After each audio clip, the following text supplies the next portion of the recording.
This'll cool me off. Now, if I ask you what's making the drink go up the straw, I bet I know what you'll say.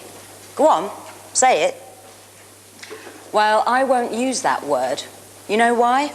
Because it's not me that's making the drink go up the straw. It's air pressure. And without air pressure, however hard I S-U-C-K, the drink won't make it up the straw. Watch. This is a sealed container. No air can get in at all. You need air to push down on the surface of the drink to push the drink up the straw. By sucking, all I'm doing is removing the air from the top of the straw. But there's just not enough air in the sealed container to push the juice all the way up the straw. There is no such thing as a sucking force. And if you still don't believe me, watch this.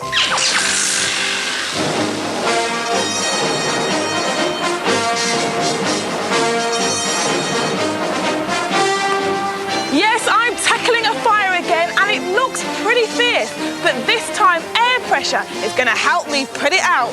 I hope. Don't worry, I'm in the capable hands of the London Fire Brigade Training Centre. Right, we've got our container full of coloured water with 2 hoses dipped into it. The first hose goes up to the lower balcony where Kevin is standing by. Hi, Kevin! Hello, Trish. Our second hose goes all the way up to the higher balcony where Roger is standing by. Hi, Rog! Hi. Who do you think is going to be able to put out the fire first? Is it Roger or will it be Kevin? Well, the first thing they've got to do is get the water up the hose using air pressure. Just like when you're drinking with a straw, we need to remove the air from the top of the hosing using a pump. The air pressure pushes down on the surface of the water to send the water up the hose. Anyway, the fire's really starting to get going now. So you ready, guys? On your mark. Get set, go! And they're off. Well, Kevin's off the marks first, but Roger's close behind. Yes, it's neck and neck as the pumps remove the air from the top of the hosing and air pressure pushes the water up the hoses. But Roger, he seems to be having a bit of trouble at the first bend. Yes, he's definitely slowing down. Oh my goodness, look at him. Oh no, he's only at 5 metres and his water seems to have ground to a halt.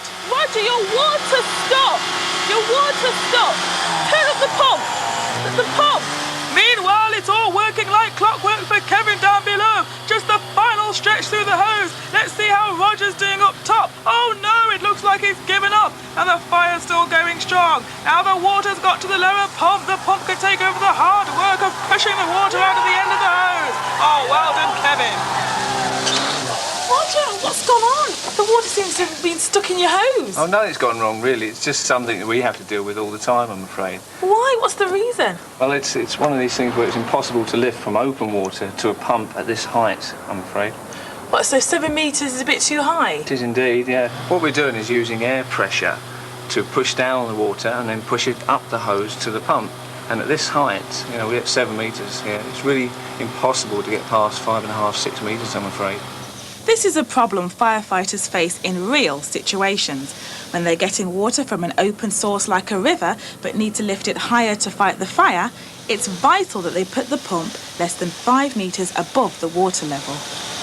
So you never really were in with a chance? No, I'm afraid not. Oh, never mind. Well, listen, it's my turn downstairs. Right. You know, when you think about it, air pressure is really amazing. Because air usually pushes equally in all directions around us, we tend to forget that it's there.